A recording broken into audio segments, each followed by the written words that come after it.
thir tu te chi bai u le tu lai ti a chuan pu sil ro sanga Lok Sabha MP kan ko ma ani hi TV ma te MP ni nuwa lain lan manglowa tun tuma hian MP ni hun chunga angai poimo big tur thil te tin soi lo tak mai CAA lo ni ta CAB pass ani hima a din mun te le party thil te ba ka tun ai zo la cham chunga ana tho rang te a soya chu wang suan ni puita na beng war tha hin angai nom dona uluk taka min lo khir sak turin kan so ma cheu ei ka bula hian usila lo sama kan Lok Sabha MP zo ta oma kun tak min pe ka ba in chunga kan lom de ni ka pu chi bai le zo na in zo han bon nei la ama sabera chuan ei ni zo mi puita chuan kan lo resa to hiu cha du darsan hong tu pa ti te tin tu ma te hom le ta drama te po kan lo ke to chia chu tin lai chuan ni ku march ha ve la ruling party MNF MP candidate turin mina ron lang ta thut me ti me ang mi pui lama tang chuan ei hi pension nuwa politics kheli lo tum sa re nge ni ka ti lai bor vel ka pasai min thil thingem o pension nuwa politics khel kha ka tum lo wa ka tum ngai lo wa ka dil ru om lo wa so ka na ka ko sung zo in politics sa ka om hi ka ri ngai lo re re nga amero chu borok kha alom ta thuta i ti to mai ti ang kan chien chen khat te na an du dan le an rop na te kan ne na an soi langa ti son sarkar experience kan long nei ve to te ka han ngai to in ani mai om te ta ke enga mo Mizoram tan ram le tam tan ka experience ve to te le pathian ko mai na wanga chakna le talen min pek te kon chang kai thina kong khal lo oma ka in thret ve ta ka wangin pathian kan rona ke ma chawin pathian ka ron lo mi tam ta gen pathian min ron puya tiang chuan in kong kha ron in hon ta ka chuan hi i kong tu ra ni hi yo mai hi pathian in ala phal ri lo ani min ti ang le chu ke ma conviction ang ka ani ta ka wangin ka song ta ni politics no ta le CA chung sa ma kha han al ha ta me la ka in tu dai so yang kan in an zum chok a in han campaign na tang kha ni CAB ni lai tang kha ni thu in chu ga mo kha kha hui ber kha ni ha ro ni nga le CAA kan ti tak CAB ka kan pui ta ma ya an san chu kan ke mani party kan pui po ni thang pa lo wa ma se kan king pui ten khami khan min lon charge na sa ta wa kan a soi lo thik lo ve thi na khami thu te po kha kan an soi ta view khan ni ka ta khan zo na chong kan ya pakhat na chuan tu nei so yang kan politics lu tum ngai lo ni si ya ta chuan hei an hing te pon sei la kan chief minister zo ta ku zo ram thang te ku ho la CM suak ta te hi chu politics an lo rei to an chu ko te thang in enga mo social media mo in thana te po in be nan lo tok na sa to thina nang in ni ve a tia an pa sa khan hei social media hin mak kop me mi kan vak mu lo gaw nge ni để không tiêu tiêu à xuống tiêu ta là mình ngâm lâu đã tuổi khóc thủ tiêu bao nhiêu cái đủ lâu do có sản để cái tí vấp vấp mẹ cái tí lại là khăn politics kia lắm mà in xuống của in lâu chia về thì đó ngã in dư lại bao nhiêu bây giờ in vang rồi sẽ tin quần đúng người tên lộc lộc xe cái tí lại cái tuổi thì mà hai in tiền in xuống cái tí lại cái anh lại nông cái cái nên là hiện ngay lộ xuống tổ phá ba cái này vang in rồi đủ thì anh nó đủ khóc mày à vì ta kiến kan quý phần nào te hậu hiu ruộng na hậu lệ nào te anh sẽ ông ti chi amma ra chu ke ni nu pa ta ke ro hi chu pathian khoi na zara min trong trai sak tu te an tam boka zo ram du le wanga chu ti takin kan na lo zo ka kan ri nai kan na lo zo ka khang hun khir ta ki ti tho mai ang hun har sa le nuam lo zet mai kha kan pal tlan thaya alo mong pe ti tak zet ale lama chuan ma se ki ma tan chuan thim tam takin zirna experience le hlok na ani veni so ti lai chuan zo na pakhat le chuan in kan in experience ka in soi ka mi pui nang khep sak ka ringa adot le chuan in ka ti lai a kan politics skill de ko ni pen me te ya in campaign lai khan in ado zo ma kan go tam ti tip te kha om ta a so ti lai a chuan parliament a te pon ban ni thak te mi somli pariat vel chu in soi nin ka tia tang ji na te po khan notice MPG ga hun te khai ne ya lo mo reng biu me ka ti lai bor vel a thop lama in party le nang in han tang le lai si a kha eng tin nge ni ti lai bo ko ti le ti te reng mai ni CAB kha ani na ang khan Mizoram mana tan chon kan du lo ba mo chu wa chu kan do la ni ti kan ko nga ke ngai pon ka campaign na ka soi thi na adik che re nga chu wa chen MP a than thlik kan ni phap kan kha do na ka tan ha la ten kan soi sei lo ka ngai min al sak chuan MP a min than thin phap kan Prime Minister le Central Minister lo kho zong te ne voi ni zet mai thu khom thei na meeting chang chan ne chu da chong ka soi chok ve a ke ni chuan Mizoram mi pui chuan hei kan du lo ba North East mun dam te pon an du lo ba abi te gen Mizoram a chuan hei campaign na min be na sat der ni a kan king pui ten so van hei chu kan du lo ba he bil hi chu Mizoram a chuan in pass ani kan du lo ba i Mizoram chung bi ka chuan man ni lo se kan du ani ti in ke pon ka soi chok ka mo chu MP a min lak lu ma khan nge nge atu lo ka MP a kan min la lu ta khami ma khan meeting kan ne a chan chu Lok Sabha a political party shuai tu tin te kha se so no om don wangin min ko khoma ke MP om chun MNA fatangin kaloni ve al wangin min song tel ve a so wan chon political party meeting a khan katela chon no wa NDA MPB min ko khom ya chu da ko jong ka soi le ani ta chuan in hei kan Prime Minister te kan Union Home Minister te le Central Minister lok tam no ma kan an ding kho de ben kan thu soi kha an chin chia a an ril ruwa an vong ani ti kha an om da na tang kan chiang ma ya chu wan chuan kha tinga kan do na thu le kan du lo na thu kha min hriat pui kha a lo mong ka ti a ten nuwa kan ho tu te po in hun sang a he bil hi kan du lo thu le Mizoram a chon man ni lo se an du thu kha an soi ve China tin assembly angai po resolution pass na lo uma chu bi ang tak chon India sarkar in Mizoram le North East state chen kha min all ta ka le min huam ta lo a chuan CAB ka man ni don ta lo a chon do tur kha ke ni tang bi Mizoram ta chon omin ka hreto lo ba chawa chuan kan ho tu tena thuron min bek ang le min kai hroyangin ka bil ka ni son ka pas na yang ni atu le chuanin MP fan bel hin zo lai la hei tu la kan soyang khan ni kung ne pril la in tinga tu ne pril a kum khat na ama lo chu hei covid wangin kan so ta thuak me a kum khat keng tong ma ni me yang chu kun chung hianin na tho tam taki nei manin peringa MP na in MP fan man na mo chu ti lai chu i in thui lai ne mo i pui ta nei rong mo na kum khat chu ngai rong mo in chu ba ha chuan zo na chawin MP fan ni hei kum khata ko ra lai dia tu na than kum ni chung chot tu rang an tia ke ni yang state ke te din kan pe chon ui om tham de mai ni a he ti lai hei notice MP yang te ma lak tum na te ko om ni te ko kan lo ka de wa he ti lai bor ve hi in san sak te bo ole zo na pan ni na tha lo sang mai ke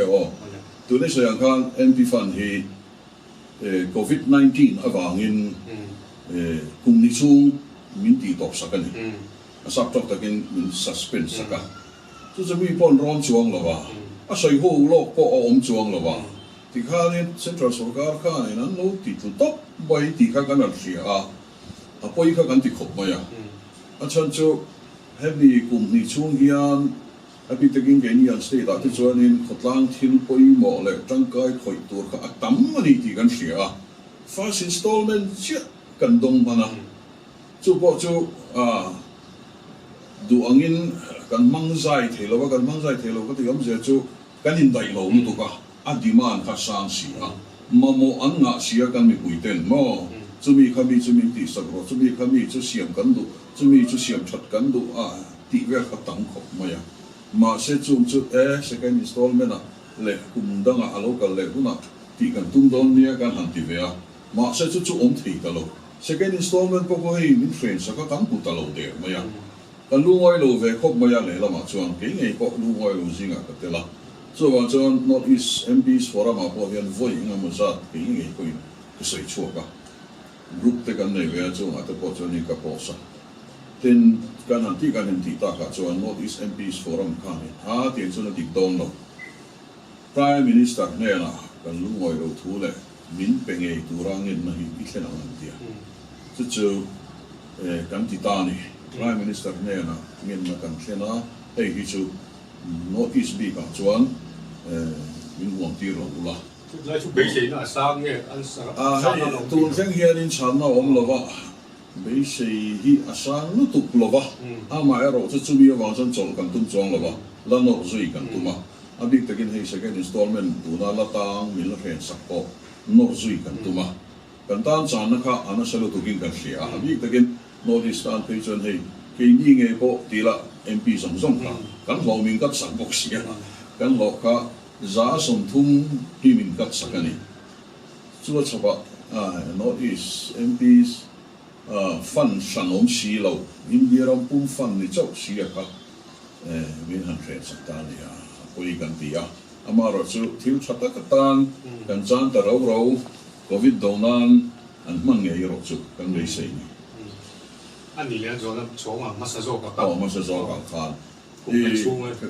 kan theyang to kin chu fast installment kan mu chun te chau ka kami te chau khan mizoram hun sang sang nga kan thok ve ni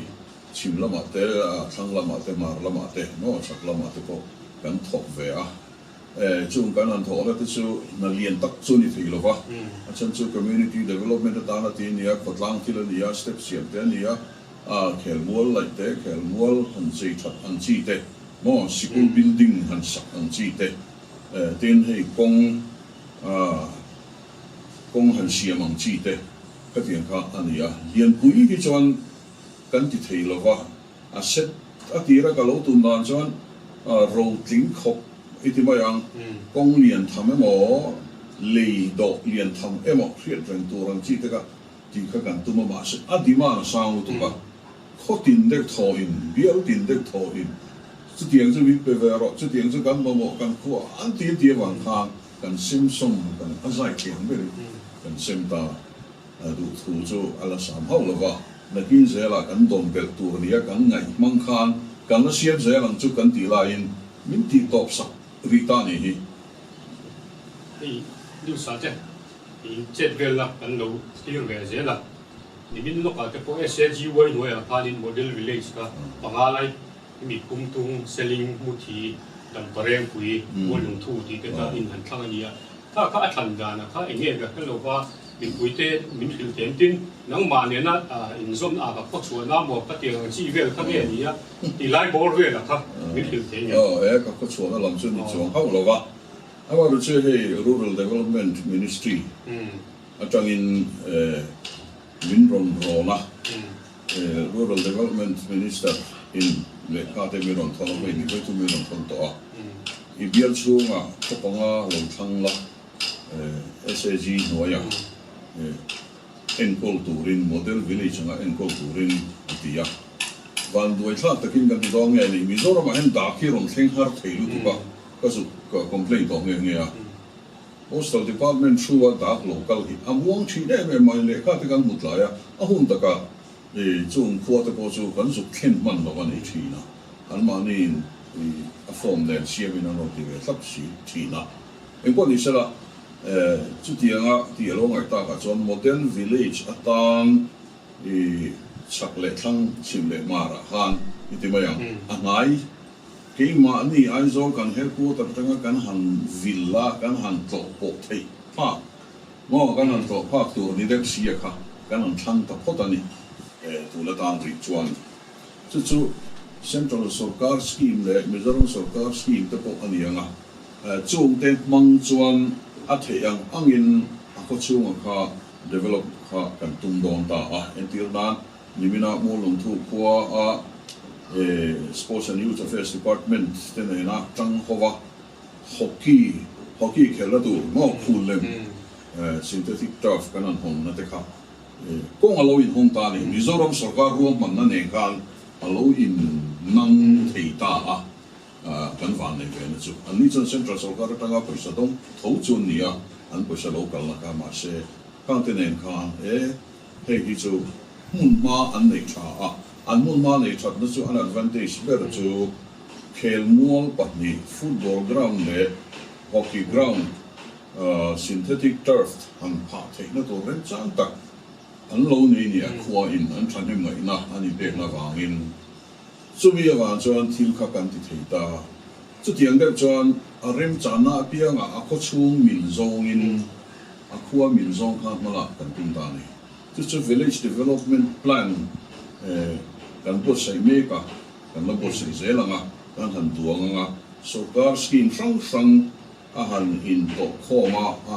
han kal khom thi kan bu ka kan ngai to don ni SAG wai noi model village kan pon hian sumom sa om chong lo ba sumrom sa om chong lo amar sa RD ministry ina a in kol scheme tam tak om ta ni sarkar lai ku scheme sang a nodal department chu RD ministry anita chu mi RD ministry ina scheme sang in kol le sarkar lai ku scheme tam ko ni thawang tin ke mani MP local area development fund po ka man tur ti ni ta ni chu ha chuan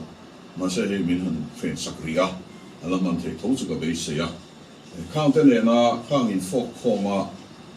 ko chung ma mo azir na la mani mo official na la mani mo in kal po na ni mo in khel na fi la ni mo medical lam thi la ni mo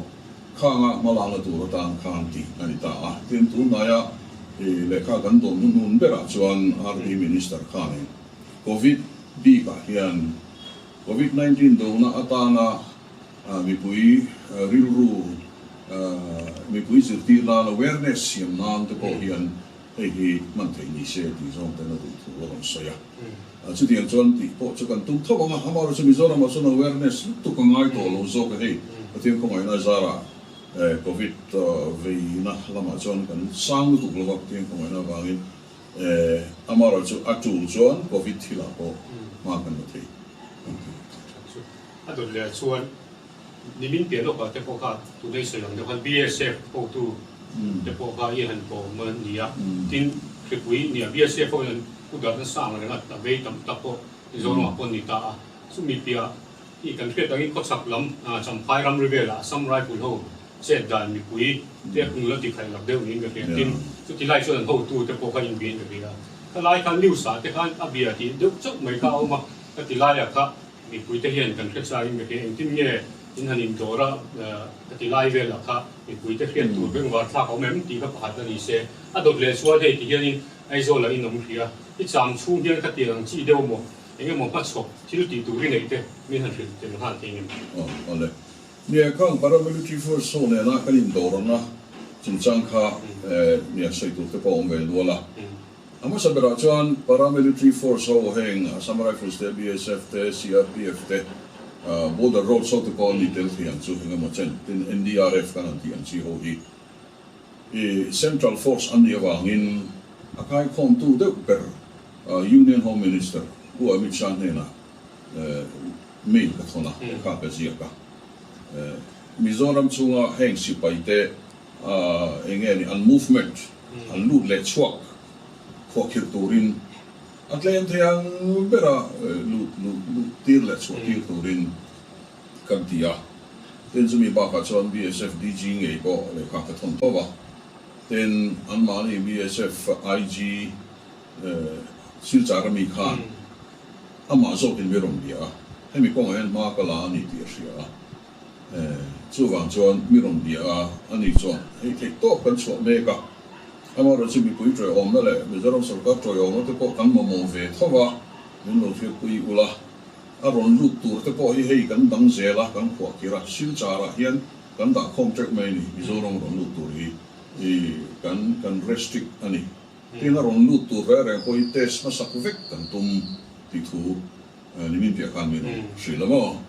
chu ba chuan an ngai poi mo a ma chuan la ni ti chu hriata tin chu ba ka chuan battalion in thak thleng tu kha omani 166 battalion le 61st battalion kha in thak tu ran nia lunglei bulami le with bengolami kha kan hriat ve le BSF lo tang thin pensioners association ho kan menon hriat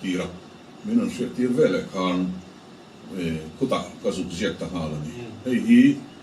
an battalion hi move su se covid hi re ma chu battalion em hi chu move tir lo te u chu lo chu kan mi pui te nan la thonga กันไกด์แต่ลังตีกันหลาวันนี้ก็จุดเดียวจุดอันโลซองงาละอันบัตรเรียน move ตัวรันตีตัวก็ข้าอันโลโกเลยทั้งหมดถึงส่วนนั้นตั้มตักสุดสิลจาระคนอันคุ้มครองนี่ผมต้องกันนี่เราเขาต้องเราเห็นมั้งตัวน่ะVSF ข้าไว้หน้าปอกันรู้กันมั้งนี่ไกด์ท่านข้าน้องมาอันก็จะกวารันตีนสักกันนี่ตานี่เอ็นนี่มินลูกอ่ะAssam Riflesข้าส่งนี่ปัดนี่มันเขาเฟย์แบบข้าน้องตาจู่ก็จู่กวารันตีนสักเตอันเรานี่มินกันเสียจู่ว่าจนอันเขาตุเตน่ะมินชันดานะจนMP กันนี่ฟังเนี่ยจู่ก็แค่รู้ว่ากับผู้กันตีเฟกันให้นี่จู่กันตีให้กันตีไล่ไม่กันเราฟิล์มโปรเลสแล้วกันเราTikTok กันเราช่วงอันตีขันนี่ทีนี้เราพออัน BSF DIG มิโซรัมเบียนตุก้ากับเบทว่าอันนี้ผมควรตีนจุงจังเห็นกันฟิล์มคุกมาอยากอินดับพอลงตัวเด้เงี้ยอินดับช่างตัวเด้ก็เตียงคันเวลาเด้พอเชื่อช่างตัวเด้ TikTok กันช่วงนี้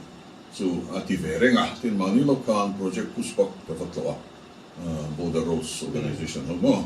สุดท้ายพอเจอนั้น CE ค่ะก็โจทย์ยังไงให้มีลำพวกเฮียนมาอินลักนั่นแหละสเตียงกระเตียงกระเตียเตียงก็มาจนถึงโตกันชัวกันฟิล์มคุระกันเตียงโตกินตัวน่ะเฮียนอินเวนนั่นลำพีกันถกเมกันนี่อันที่เวบก็จะว่าจันดอร์นั่นลำก็มาจันกันดอร์ฟิลต์ก็เรียให้เราเจสบากันเอ็มพีฟารุเวนนั่นก็เราดอร์โตบก็จะว่าจันกันดอร์นักวิวตัวอีกเรียที่มิจฉาสุรการกันเขาตัวเตปดันเราดอร์อินนั่นเราเอ็นพอสเวนพอดรทีมสร้างอะไรกันนี่มุสกะขลังข้าไม่ก็ไงกันไงพอยมอนี่ทิ้งกันที่สุดเสียตอนนั้นที่เพย์ชันนั้นควรที่เซ็นเตอร์ที่ตกสกิลเอ็นดีสกิลละอันที่นี่ลองเขาก็อันที่พอจนอันควรที่เซ็นเตอร์เขาที่อยู่สุดสกิลละก็เอ็นปุยเงี้ยอันนั้นเอ็นปุยอัชานี่ที่มอถึงกันที่ยังตกจนกันหันที่เวอะมาเราจริงเดิมกูมาจนจุด movement ใช่ไหม paramilitary force personnel movement นี่จุดที่ตกมาที่นี่หรอวะมาเราจุดที่เคลมตัวเลยจุด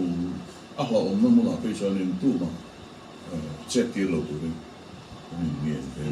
อันนี้Assam Riflesลำที่ดีลำก็ชอบแล้วปองสัจจิจีฮิโลเฟเวตองไอเอ็มเส้นสร้างจุงทุ่มแหลกแคนเซอร์และนมตูร์เวงไม่ลวินเวโตเตปอินอันดัมปุยลุงลำฮันสันในเตตานทะเลไม่ใช่นัดจิครั้งบักธนาเลตักสบุงทินเตตานทะเลบกทั่วกติจักรทั่วทะลุยซ้ำสัตตุระเวงเทมิดลำจักรเราเลมิดเฟียลตานมิดทะลุยติจักรมิดอติเฟียเลเทสัจจิจีเรียกเฮียนตักสมโมโอเมก้า369เลเวตามินทราเตปายตัมเมมวางินกุมสังหิสองปลีการโคเวลไทยเรียกอินทิเซียงนาปอปกันนาโลหะโตเกเงอเป็กเตเจงสมเรียตินอเป็กเลียนที่เจงจันิสมงายนินติกไลปอินโรนี่เอ็นเตอร์ไพรส์ไอโซลรัมเซาท์บัพติสเบียกินบุลเมนโรดโฟนนัมเบอร์986-281-2326อันนี้เร่งที่ดีแล้วก็ชอบแล้วปองช่างไรสุดสุดสร้างข้ามข้ากันช่วยดังเงินสุ่มดองโฮเทลเลยเรียนที่ยาเอซงโฮเทลก็เตียงเขาข้าเนี่ยin the common resolution ไม่ป้าสินช่างไรสุดสมเด็จถูกแต่ข้าเราสักสวดก็ข้ามีอัน resolution ก็ปีข้าก็เลยลิงก์ไปกันที่มาเนี่ยสับตรงนี้เป็นลิงก์ช่างไรสุด DIG ก็เปียอีกคอมเมนต์ก็ดูให้ยังไงมาอินลาตันอินสุยดานนี่มันเช็ดตีรอเต็นนังต้นคงเห็นอินสิไปเตะหลอกเช็ดตีละก็ที่งาเช็ดเลยลวกนะเลยจูเราต้องป้ามอเตอร์เราตีกินเลยเราเช็ควักอันจีเตะจูที่เราอุละทางที่เราตัวเรื่องกันดูเจ้านี่ที่ข้าก็เช็ดตีละมั้งส่วนเราเจ้านี่คืออะไรคือจูอาชีพของเด็กจูก็เบสิที่ไรฮันเล่นในละโควิด19ไปคุยเรียนด้วยอย่างนี้พออินโดนบอกว่าเนี่ยผู้ที่ไล่บ่อยนะล็อกดาวน์จนถึงตอนนี้เรามาที่ไล่ขั้นที่ MP รัฐสภาเลยล็อกสภาประกาศจุกันในไว้ตุนมาถึง MP เต็มไปหมดจอรัมพอสนุนเลยปัจจัยช่างอินดีไหมอ่ะแต่แบบนี้หมดที่เราเดี๋ยวเอากันไงแต่ที่นี่บ่อยคุยทีนะเราบ่อยคุยต่อทีนะผู้ที่ไล่ช่วยข้างเราขอตัวเด้บ่อยคุยด่านนี้มันพอสด่านเรื่องไล่ครับ ngày nó mình cái cái riêng mình là thịt đấy lại oh mia ka February sa ka Mizoram agaron suaka biel garon phang ve a tui pang theng tui pang mai po ne lo tui pang pia lung kol thengin biel ka phanga ka timaya I border road so wena kong an lai te kha garon en fia ve a un ka che de ma wang han mun dang chu ka kal man lo wa chuan lung kol apati lung pu ani zo ka ni chu da chuan ni kan an ka la mà sẽ Parliament session kan ko le mai sia wang kan man mo takin delia March satir te kan chu ya Parliament session kan an ne ya ta chuanin kan halin chang cha cha Parliament na to Mizoram thil enge mo soi tu le mo soi na rem cha o mai ti lai vel te kan in tapa kan in khap lai vel khan COVID-19 ka ong tak ta sia Isang Parliament session po ka ang kulturang tagaan ruota ka top lovin kan top mata ni min panjong sakdai ta ka zo na te po ka kan si lo ka wa kala no lo te tiam lo zo na te po ka zo ve ya ka zo na te po ka ministerin an chan don lai vel khan minister po ka ding to a kan in en ren rom to ka zo na ka kan zo do na ka chang don che ti ka house kan an jon ta ka tiang si ka om ta tu House and John no kind of two like Prime Minister Khan in Rampung bin to say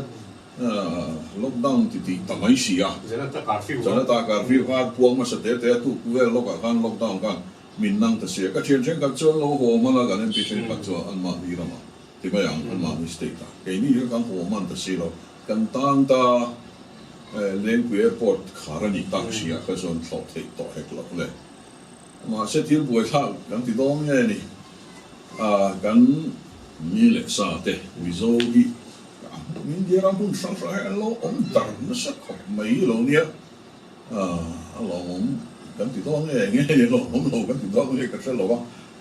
á đi này gắn mang ăn ma lại cái gì à gắn mi lại gắn sa tệ cả nó sẽ tệ lâu thôi cả chung cái trong mình lâu ngày đâm sẽ là lâu sẽ là hotel te spa te restaurant te an thoka khoi la ya mo pi ka tiang vela khan kan ngai hi sam de nge ka shelo wa tam tak su kan in khol lo bani savings nei lo ving gang lo kar khat vel poi kar khat vel ang lian ka choi suan sam ma ei tu kan nei to lo hei thar le to si in lo man pek tu po kan nei to lo kan min chi to si min no chuan tum ti vel kha aron ri ta ni itu kan nei to lo ti ne tin ho na tur min ngai to pe ro ho na tur kan ta ti ni san ho kan du tin nge kan ho nan ti vel kha aron ri ta chuk kan ni chu ke ni chu ho na chok thei lo mai la telephone kan mobile ne aron ring to mai ka kan na ka chu ni ta mai Parliament session kan hom lai kan ai ma kan bui ta zo so ma maya sun zan zom de tho kan number kan im ship dara ka tu ti chu kan ne ron tia ke nin chu ti nga tang pui thei na mai kan nei big si lo wa ti ma yang nei sum le pai la ma mp fan te min lo kat sak to ne kan lo tlem te atanga kan pek so the ya ang te kha sum le pai te po chen ka chu kan han thon ve no ka online in mo mang ang zuol tak ka zo lo thei la wa tang pui lo thei lo kan ni ta tin chu ba ka chon state tin kha Mizoram sarkarin i tang khang te en ko tu khan a khut ve ni chu MHA ina SOP a siam dana ko khala ni ve thoba central sarkar chuan in state tin ten state tanga local te reng an en ko tu ni ti kha instruction ka chu a siam ve ni masih kakak practical John ti hara John ke pon ketika kan state dang te ka bia chief secretary zong ne na lekha ka zia ka kan mi le sa te lo boi turin I turan ne lo chen I tur pe a tin lo ang na thelo ni chon ang lo lang na tur te lo nor pui tur te tin ani nei tu ten not so ka do na ni chon not so lo tura lo ship tur ten ka tin te kan han ti ve a tam taka chong kan lo thinga chena chong kan lo thing lem bawa ten deli a ri ko ko nen tang khang lo tama ก็เตียนตั้งข้างห้องผ่านกับผู้อมมาตูกันในต่อเราให้มินหดชวกต่อชีอมมาตูกันในเราทำเตียนข้างข้าเดลีเลชเวลตั้งอินมอเตอร์เต็นกันมาลุกต่อมิจฉาห้องสักกันด่าที่มิจฉาสุกาข้ารอนเจตามิจฉาสุการอนเจจีน่าก็ชวนเต้มีกันเสียวมามิจฉาสุการินตั้งปุยนะ relief เตอารอนเซมามิจฉา welfare committee เตกุตาเตอารอนดัดล้างปุยที่พอเดลีอาจารย์ขัดการขัดยังเซ็นนั่นลำเลยบุยพินั่นลำ committee อาการมิจฉา welfare committee chairman มินดังเวียยังมาเซ็นสุกันที่ปุยเวียเตนั้นหัวละตัว rail ไงตัวเราไงตาอันหัวละตัว rail เตกันไงตัวสักrailway ส่งเตนั้นอินโดเตงไงpolice ลำเต health department ลำเตเนี่ยมานี่ screening ที่นั่นตัวน้องเตพูดใส่ข้าวไงคือชุดเดลีไม่อันนี้ตาเดลีโลวะคานมุนดังเขาปุยดังตั้งหัวตัวแต่ปกฮะอันปุยอมเวททว่าฉันจะอันหัวตัวเรลไงตัวสักง่ายมิจฉาสุการินโมเดลออฟฟิศอาร์เตอร์รวดเวทเขามาเสียอันมานี่เรื่องเดนันปุยเทบีกลว่าเช่นอาจารย์ MP นะเวียปุยเตลงง่ายก็ถึงกันเฮนี่จวนนี่ขัดยังเรลกันอันทนหัวตากาบัสเตปอันหัวตากาจวบปุยนหัวตากาหันสอนอารมณ์ทิ้งไม่ใช่เปล่านี่ทำเนี่ยกันรอนทิ้งโชว์เวียมาเสกาดิสมบีปังดิสมบีปักขัดไล่ไหมพอเรากินมินอมตีระก็จะด่าแล้วเนี่ยกันสองเวียเราเทลบ้าจิมินัวจนตัวนักการเมืองช่วงเฮียน Parliament session มีอันรวมกูเลยมาจนมาในเบียร์ช่วงเอามินกันตีเทียงติดตัวรินกันวันนี้โพสต์ไว้เลยตอนนี้นี่politics เรื่องนำเนื้อเรื่องมันส่วนนี้ประคัดเลยNDA MP ที่ไม่ละอินนามินที่ไล่มิโซรามา BJP นำเวบกอันนี้ที่เนี่ยนะอินไล่ชินดานนี่เองนี่ที่เรียกชินแล้วมี水ดูชินแต่พอนี่แม่งช่วงชินเองตัวเอง水ดูชินที่เดียวกัน水ดูเลยดูเราก็กันเนี่ยแม่งจองหรือว่าpolitics ที่ลูกก็จะติดตะกินกันลูกจิลูกเราก็ติดต่อกันเอ็งพอนี่เสละเนี่ยก็ตัดเส้น NDA MP กันนี่ส่วนนี้กันอมนั่นแหละก็ช่วย NDA อันนี้Parliament ละพอ House พอ NDA ในละมามินชุดตีละชุดยังจู่อันนี้เฮละมาจวนเฮ้ย BJP เขาตู้เต้นเนี่ยจวนชัตกินกันอินโดเวเรงเดลีกันอินมุปนชัตกินกันอินโดระเฮละมาพอชัตกินกันอินโดระมาเอรอจู่เนี่ยเฮ้ยตุนนายเห็นเองมันนี่ MNF สุรการละก็เองมันสวยเด็กเน็กอมนี่นั่นละนะมีเดียเวล่ะ就纯粹特เนี่ย特เรา其中隔喺裝咯噃，嘛落就卡อัน水路單，อันนี้裝อันทูอันนี้幾年一落裝年度啦，咁樣單啊，依家出得見อินเดียรัมเล่มิโซรัมมาสอนนะตัวไงตัวอินกันที่อันตอกจีน่ะจนอินเดียสุการจูกันพอคุยเวเสละมาเสร็จสุดที่กันตีตากจนสวยเบลเล็กพอคุยเราตัวร่างไงตายละ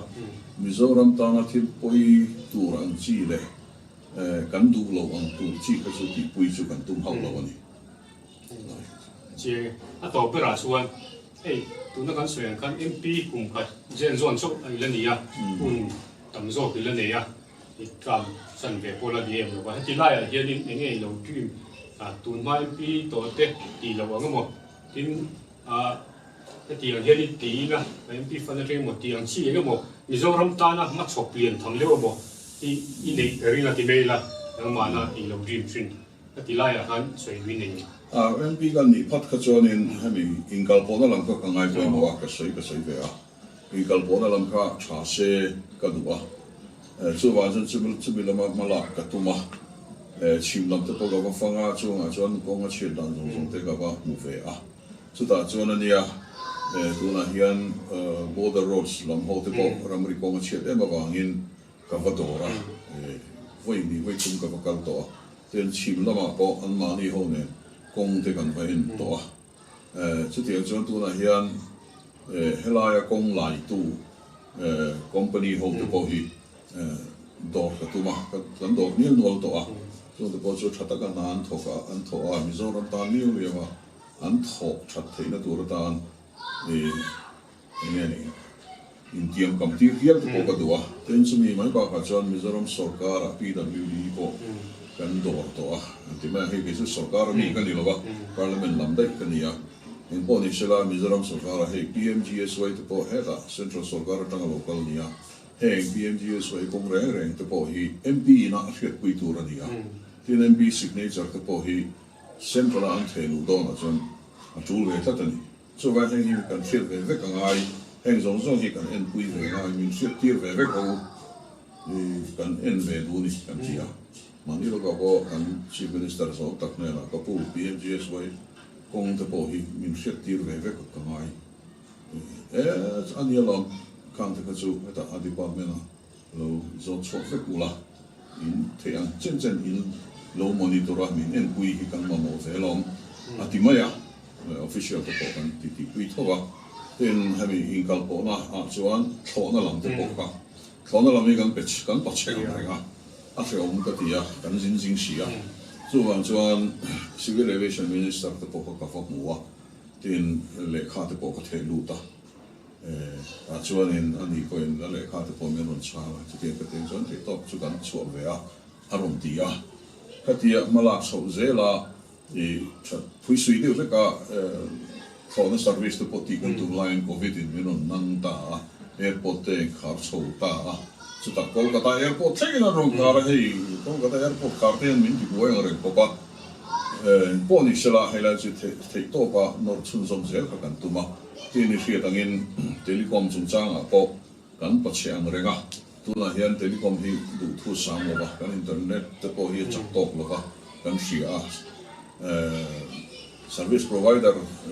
ni mal ti ma yang private te kan ne wa hen kan tang kai pui zo la na lai te po ma se sarkarina arin BSNL ang chi te po hi nasa taka soi ka nga yan ni ti kan hria ka ni min pero ka po BSNL te po ka ba tlo a khuda Shillong lam call te ne na kan in drop na lai te lo ma fel lo ang ren khop me a a sanga call nei tu kan ni line Meghalaya lam te ne kan lo in drop te kha a fel lo ka ti a so ba chuan na kina Delhi kan ka huna chuan kan minister te po communications minister te po zuk mu a so pui te po kha tum ve ha yang chuan in inland waterways chung chang te po kan han zira so lama chim lama te na sa zo ka malak dan omem ti in dor turin kan in ruam man ver meka amaro chu ban ta te gi covid kan min dan sol ve ta official hote ta hi po mu le the lo vinan lo om re ta sia tin railway chung chang te po chu tiang thawania railway chung chang po kuta go hatia railway so tu te kan ti puya tin chu tiang bo ken kuta Delhi po railway slam ho tu tene kanin dora chumi a chun hei helaya bairabi theng rail station kan han nei te po sairanga extension tu rani na chung chang te le an ramla compensation chung chang te railway so ka kan ti pui to a thian to ka mala pui zel chu kan tuma ten ke hi kan sai chun zum le lo nga eng lo wa coal and steel lama hian parliamentary standing committee member kan ni fe a voi thum kan meeting to a tum lai hian kop na yan tuma meeting ka ma se boi thak chu kalvelo boi thak ka kal thiang em ka shalova chuta chuan Mizoram chumbi ka thir le lungal thei kan mamo na te hria a chu kan mamo chu kan lak lo kan nei ngei thei na tur tan tu la hian kan meeting a po mo kan committee a po chuan nor zui sel ka tuma amaro chu Mizoram a hian khami steel le coal lam ka chu ti takin kan mamo na sang lo wa amaro chu ke ma ni na kan chang tu ve ai chu kan chang nei tu ni ke ti a pen chu tiam bogen no isa lungal thei lai na te ka tiam khulu omang te po ka zu en tui te po ka tu ma se chu ko vi do wang bok chon kan so va le dei te to i si lo gan tian nan si lo nga Meghalaya an lungal thei ko te en turin zum sin don tai la ka thlen khang min quarantine nga lo Identical company ka ma ke pui sa lo ria tu na chon mo se ka chu na kina kan la chun zong zealand ti karinga communication infrastructure kha tuna ri chon private un cho tak min te kan lo me vi ma wala ka lo me